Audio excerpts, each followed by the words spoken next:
would come as a surprise. The secure communication system transmitting to the Ohio-class U.S. submarine fleet would be the first to receive the command. Patrolling both the Atlantic and Pacific Oceans, they are undetected.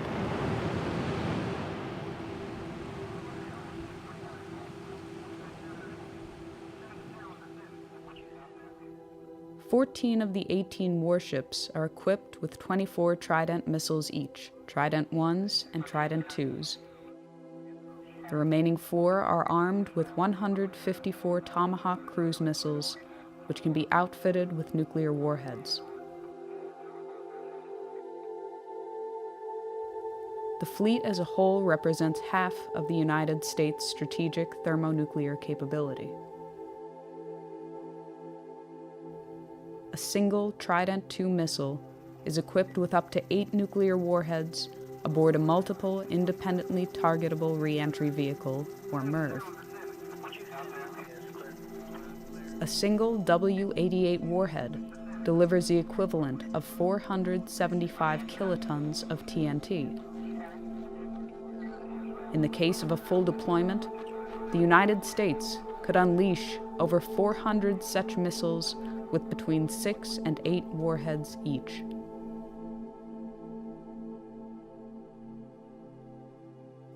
From the time of launch, it can take less than 10 minutes for an SLBM to reach its target, or as little as 5 minutes if it is flown on a depressed trajectory. This allows a very short margin for reaction.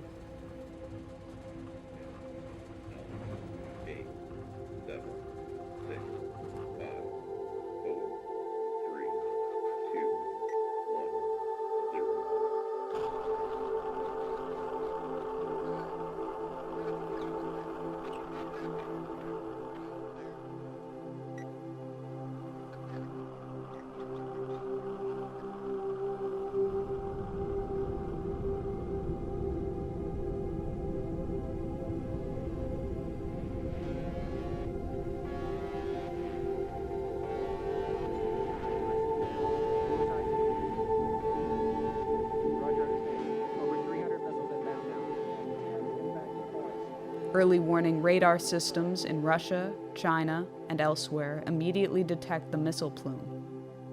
They can determine the trajectory and intended target of the missiles. Minutes fracture into seconds. This is not a test. This is not scheduled.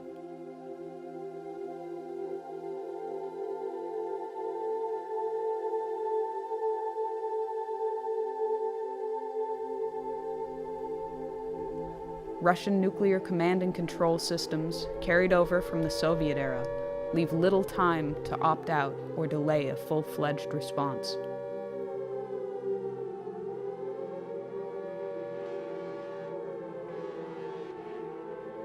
Within 50 seconds, the missile has peaked above the Earth's atmosphere. It reaches its top speed. The engine drops off. The bus releases multiple warheads as well as decoys. The radar systems on the ground are overwhelmed and unable to differentiate the two when they are in post-boost phase. Re-entering the atmosphere, the decoys burn off, and the warheads enter their terminal phase.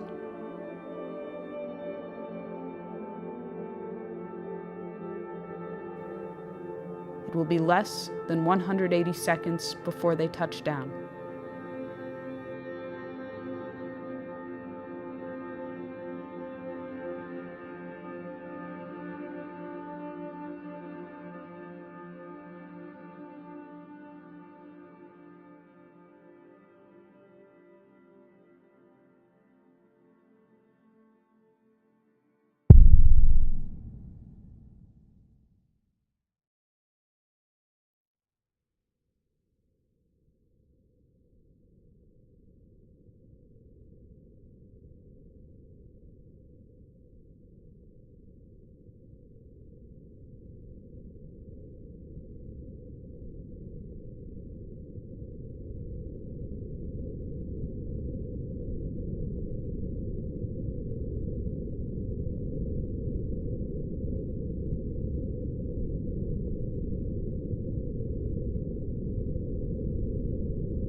that goes off in full in the first shot.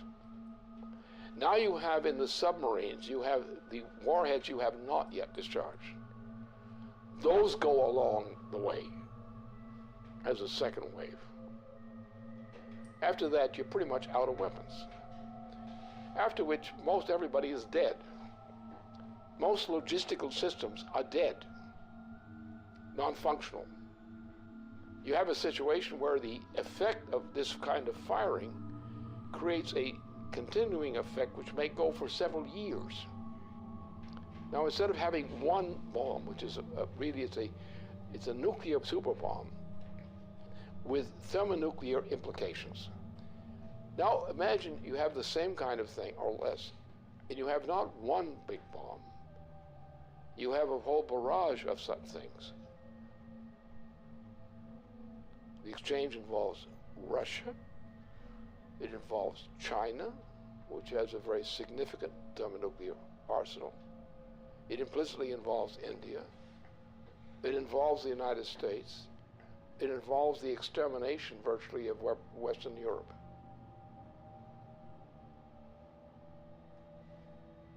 And this is what Obama represents.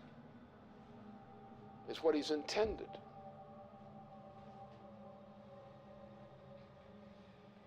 This is the end of civilization.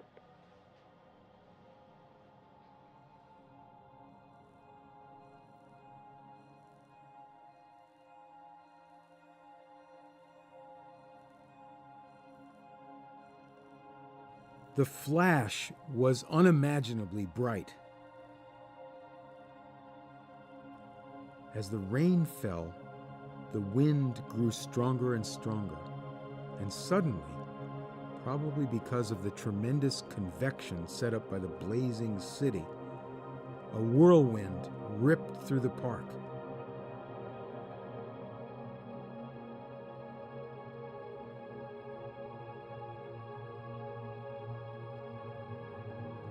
They all felt terribly thirsty, and they drank from the river. At once they were nauseated and began vomiting, and they retched the whole day. Others were also nauseated, probably because of the strong odor of ionization and electric smell given off by the bomb's fission.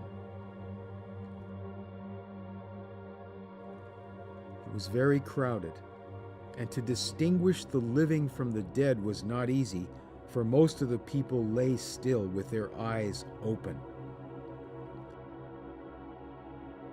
You reached down and took a woman by the hands, but her skin slipped off in huge glove-like pieces. Those who had their faces upturned when the bomb went off, they were all in exactly the same nightmarish state. Their faces were wholly burned. Their eye sockets were hollow. The fluid from their melted eyes had run down their cheeks. Their mouths were mere swollen, pus-covered wounds, which they could not bear to stretch enough to admit the spout of a teapot.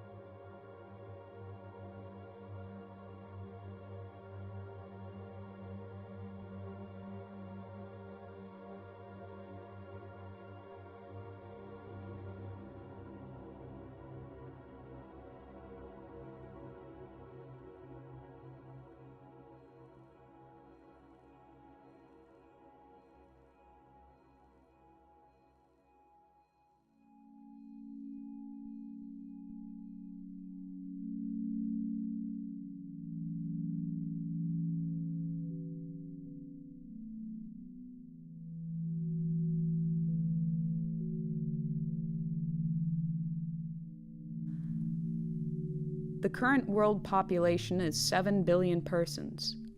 The current global nuclear arsenal is approximately 5,000 megatons. After a full nuclear exchange and the immediate loss of life at the points of direct impact and surrounding fallout zones, the ongoing environmental, climatic, and social consequences continue for years. The dust and soot picked up from fires, burning cities, and other target sites has been compared to a volcanic eruption, but far more long-lasting. A regional nuclear conflict, employing only 0.3% of the global nuclear arsenal, would potentially result in 1 to 5 million metric tons of black carbon that would be spewed into the Earth's atmosphere.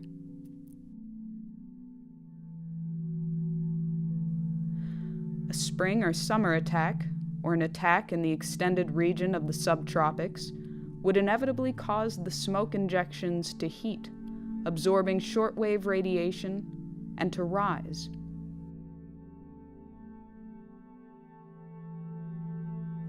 Within a week, what is not washed out immediately in black rain has risen through the troposphere and into the upper stratosphere, where it will remain for many years.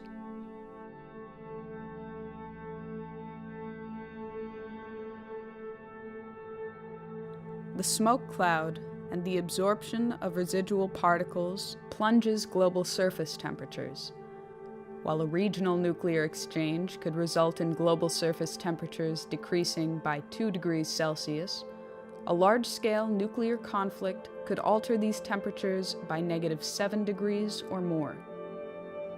In the depth of the last ice age, some 18,000 years ago, the temperature difference from today was -5 degrees.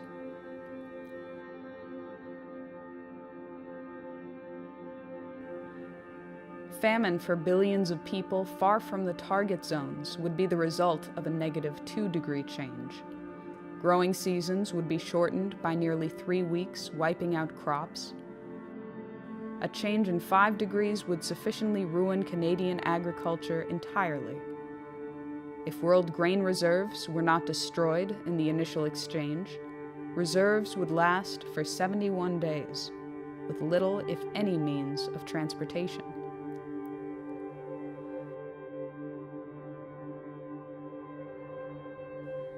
The global hydrological cycle would be disrupted due to the rapid climate change, and global precipitation would likely drop by 45%. The total integrated dose of radiation to living things could reach up to half the level of lethality for human beings, even in regions of the world outside the war latitudes.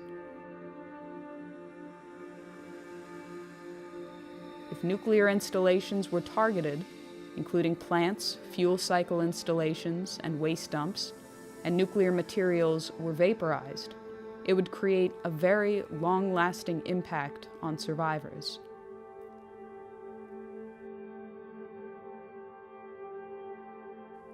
These are only the projected consequences, but it has been said that the effects of a nuclear war that cannot be calculated are just as important as those for which estimates exist. Both, however, are subject to very large uncertainties. These estimated consequences have, so far, survived the scrutiny of scientists in the East and West for the past 30 years.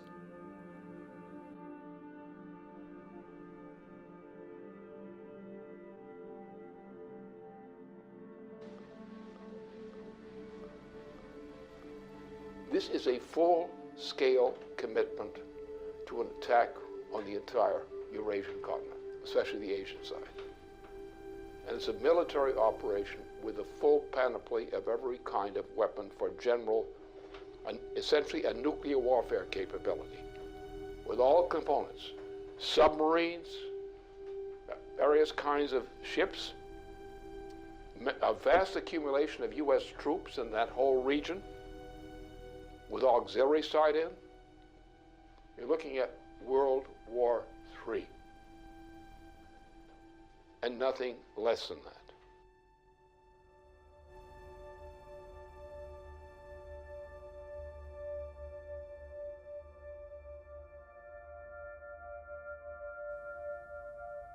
In the period of late 2011, U.S. President Barack Obama inaugurated a Pacific Century, or a Pacific Pivot, which expands U.S. military presence in the naval theaters of the Pacific and Indian Oceans.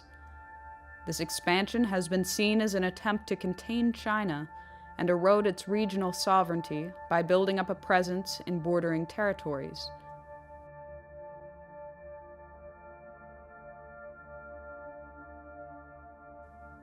Barack Obama's rebalance to the Pacific includes plans that would take effect over the coming years to station 4 littoral combat ships in Singapore, to obtain increased U.S. access to the Australian naval base at Perth, and increase troop levels at Darwin to 2,500 troops.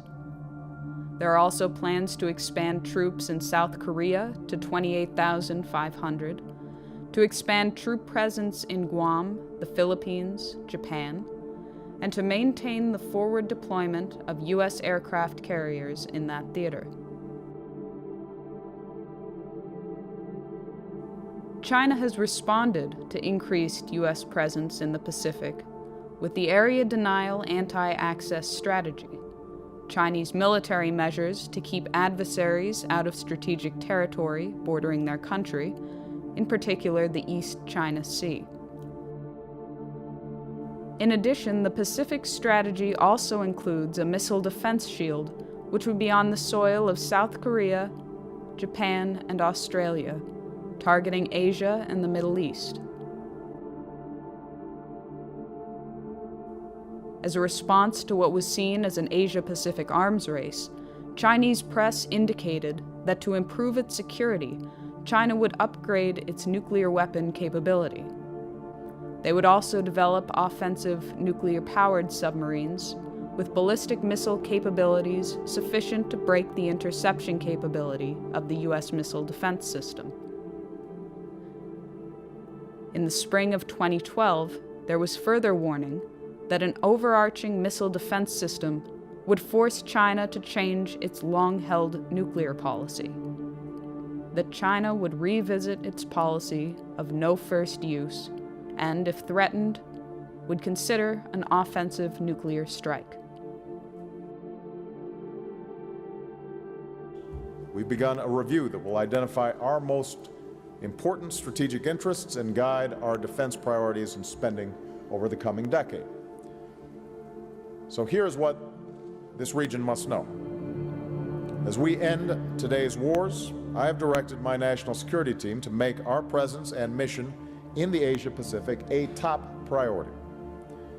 As a result, reductions in U.S. defense spending will not, I repeat, will not come at the expense of the Asia-Pacific. My guidance is clear. As we plan and budget for the future, we will allocate the resources necessary to maintain our strong military presence in this region.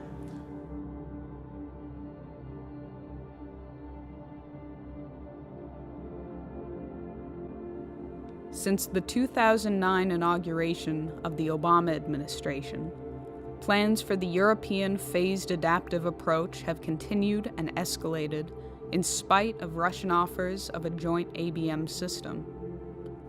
In May 2012, NATO announced that Phase 1 of that system was operational.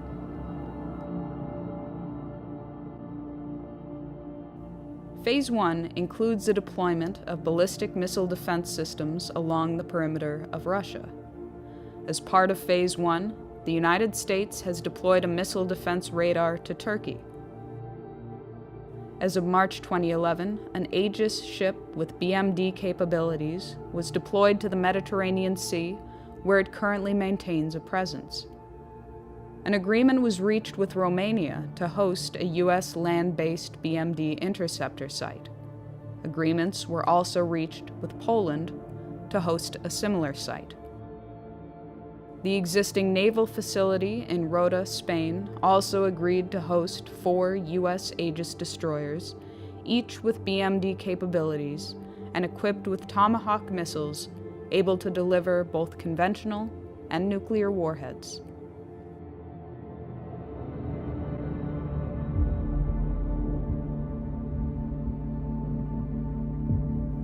Responding to the inauguration of Phase 1, Chief of the General Staff of the Russian Armed Forces, General Nikolai Makarov, warned that while a joint U.S.-Russia development of a BMD system was an option that should be pursued, the continued buildup of a BMD system on Russia's border was seen as a threat to Russian security and a provocation. The military would, therefore, consider a preemptive strike against the sites from Kaliningrad using Iskander missiles, truck-mobile, nuclear-capable tactical missiles with a range of up to 400 kilometers. Размещение новых ударных вооружений на юге и северо-западе России. Для огневого поражения комплексов противоракетной обороны, включая развертывание ракетного комплекса «Искандер» в Калининградской области, представляет собой один из возможных вариантов разрушения инфраструктуры ПРО в Европе. С учетом дестабилизирующего характера системы ПРО, а именно создание иллюзии нанесения безнаказанного разоружающего удара, принятие решения об упреждающем применении имеющихся средств поражения будет приниматься в период обострения обстановки.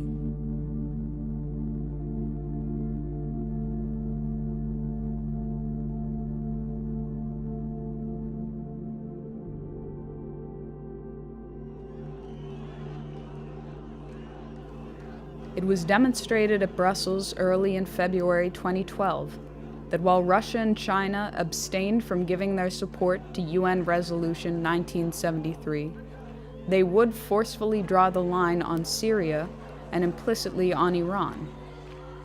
That future interventions or regime change operations in violation of the United Nations' professed commitment to defend the sovereignty of all independent states would no longer be tolerated and would be countered by force if necessary.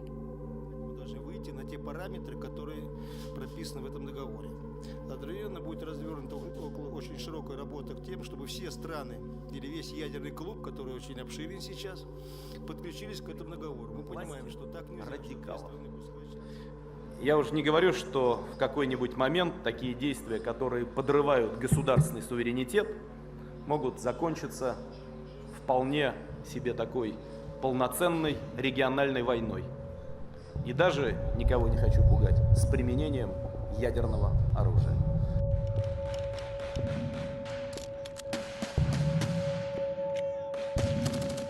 In a speech before the 18th General Assembly of the United Nations, President John Kennedy warned even little wars are dangerous in a nuclear world.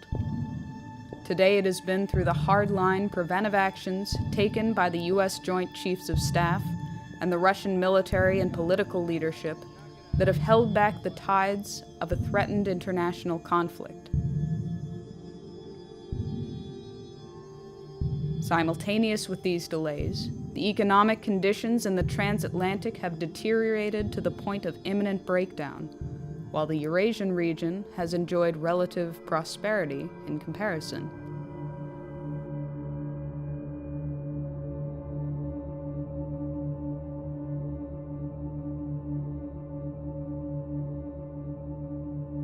Since the hyperinflationary measures started in 2008 and continue unabated to this day, the transatlantic economies are in ruins and no longer maintain the semblance of economic power they had 30 years ago.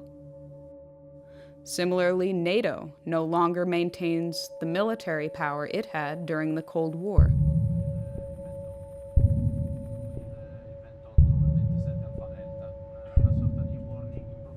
Only the United Kingdom, France, and the United States among the NATO countries maintain their own nuclear arsenal. France is believed to have a nuclear stockpile of 300 warheads, and Britain maintains a stockpile of 225 with 160 active nuclear warheads. Britain, France, and the United States, after their cooperative mission to eliminate the Libyan head of state, are currently the most emphatic to end the regime of Bashar al-Assad in Syria, despite the line drawn by Russia. This enthusiasm from the West has taken the form of openly arming barbaric opposition groups. They've claimed the right to enforce humanitarian intervention policies of the type championed by Iraq War architect Tony Blair. And from the United States, President Obama is escalating the propaganda campaign to establish the pretext for a full-fledged US-led military intervention into Syria and beyond. That a red line for us is we start seeing a whole bunch of chemical weapons moving around or being utilized. That would change my calculus. That would change my equation. If world war were the intention, a Middle East attack would immediately engage the world powers of Russia and China. Inevitably, the United States would employ the greatest assets of its nuclear arsenal.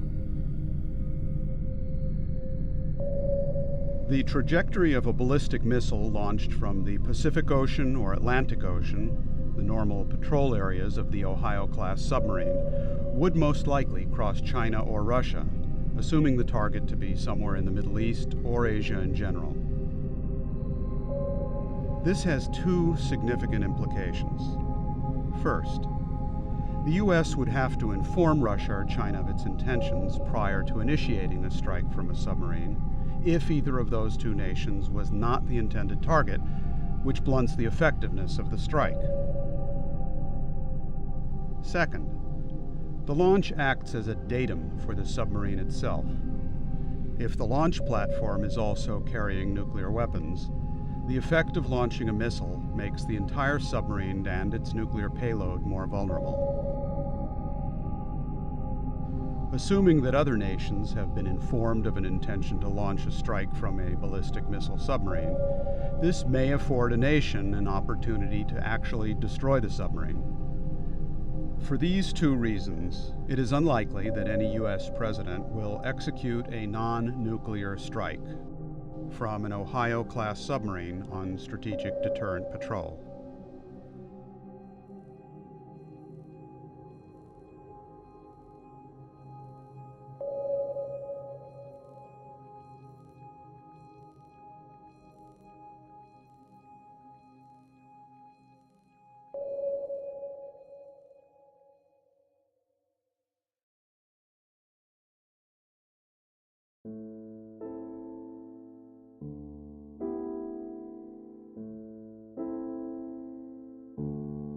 At the commencement of the August 1983 Erice Conference on the technological basis on which to build peace, Chairman Antonino Zikiki spoke of the consequences to humanity and the planet as a whole if a personality came on the scene foolish enough to provoke a worldwide thermonuclear confrontation.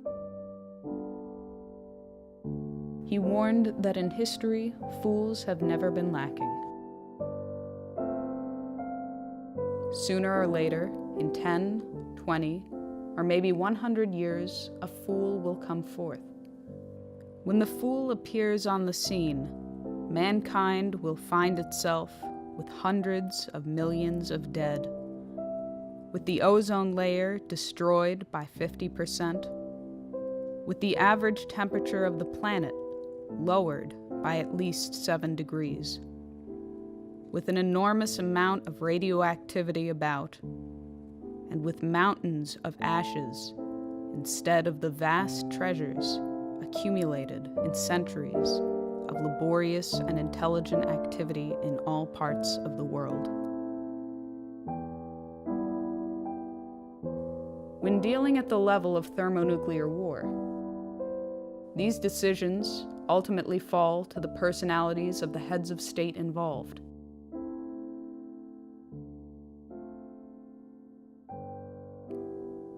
When the American people chose Dwight D. Eisenhower to lead the nation, it was his handling of the Suez Crisis which drew us back from what would have inevitably escalated into nuclear war.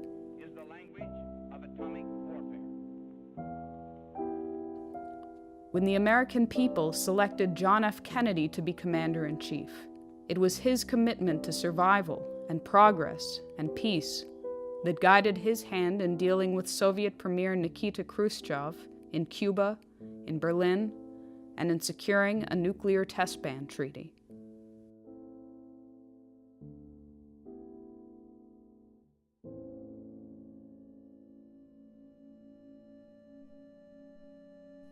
Today, the American people have chosen Barack Obama, who, at the earliest phase of his presidency, was already moving the apparatus into place that could and would trigger a worldwide nuclear holocaust. Obama, on his part, is clinically insane. His state of mind, as manifest, is that of a clinically insane person. And it's a clinical insanity of the neurotype. So therefore, he is in a mood and on a road toward his own self-annihilation, whether as a personality or even more drastic measures. That is coming. This man is a type who's capable of suicide. This may be the first clear suicide case in the U.S. presidency. He's in the direction of getting there. Whether he actually gets there, the fact remains he's now developing rapidly in that direction.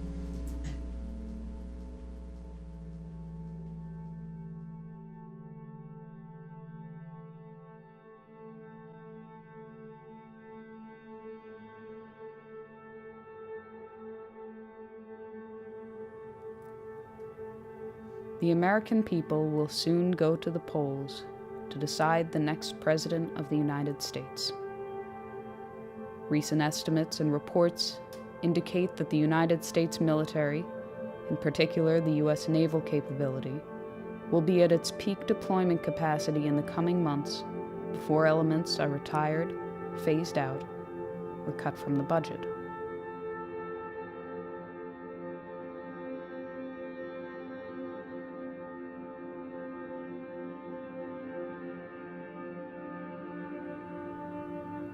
If ever there were a time to launch an attack, it would be now, in these coming months.